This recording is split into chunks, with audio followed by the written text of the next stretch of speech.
बिस्मिल्लाहिर्रहमानिर्रहीम। अस्सलाम वालेकुम।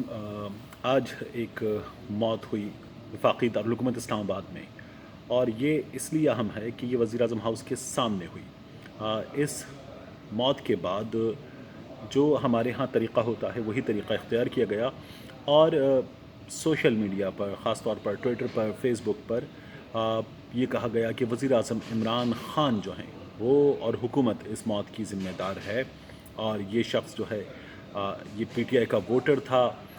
बहुत सारे सहाफ़ियों ने बताया कि ये शख्स जो है जो मर गया है, ये पाकिस्तान तहरीक इंसाफ़ की हुकूमत से नालां था। और फिर ये बताया गया कि इस शख्स की जेब से इसने खुदसोज़ी की, ख़ुद को आग लगा ली, तो एक लेटर मिला है। उस लेटर में इस शख्स का ये कहना है कि इसका एक अज़ीज़ ज़ेर इलाज है, इलाज से ये मुतमईन नहीं है, अस्पतालों की हालत से मुतमईन नहीं है। इसने कहा है कि ये पछता रहा है कि इसने पाकिस्तान तहरीक इंसाफ़ को वोट दिया और पाकिस्तान तहरीक इंसाफ़ के लिए वोट की कैंपेन भी की। इस शख्स का ये कहना है इस ख़त के मुताबिक। दूसरी जानिब एक एफ़आईआर सामने आ रही है। उस एफ़आईआर के मुताबिक ये शख्स जो है इसने एक बच्ची से सितंबर 2019 में ज़्यादती की कोशिश की।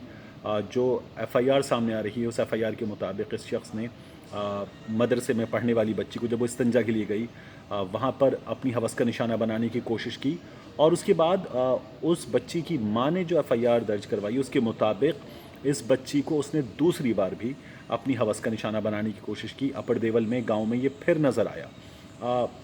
ये भी पता चल रहा है बाज़ ज़राए से मालूम करने पर कि ये शख्स नशे का आदी था, नफ्सियाती मरीज़ था, और इसने अपनी जान दी है। अब यहाँ दरख्वास्त ये है कि हम फ़ौरी तौर पर चीज़ों के सामने आ जाने के बाद उसकी ज़िम्मेदारी आयद करते हैं, और ज़िम्मेदारी आयद करते हुए हम ये करते हैं कि फ़ौरी तौर पर हम कातिल भी नामज़द कर देते हैं, और उसके बाद हम उस वाक़े की जो चीज़ें मज़ीद सामने आती हैं तो फिर उन पर उस तरह से बात नहीं करते, उनको पब्लिसाइज़ भी नहीं करते। जो हमने पहले कह दिया है उस पर ख़ामोशी इख्तियार कर लेते हैं। तो आप अगर पहले किसी राय के साथ भी सामने आ चुके हैं तो बाद में जो चीज़ें मालूम हो रही हैं कम अज़ कम उनको भी मज़ीद शेयर कर लिया कीजिए कि ये आपकी ज़िम्मेदारी भी है और ज़रूरी भी है। जो तरीक़ा हम इख्तियार करते हैं ये तरीक़ा किसी तौर भी मुनासिब तरीक़ा नहीं है।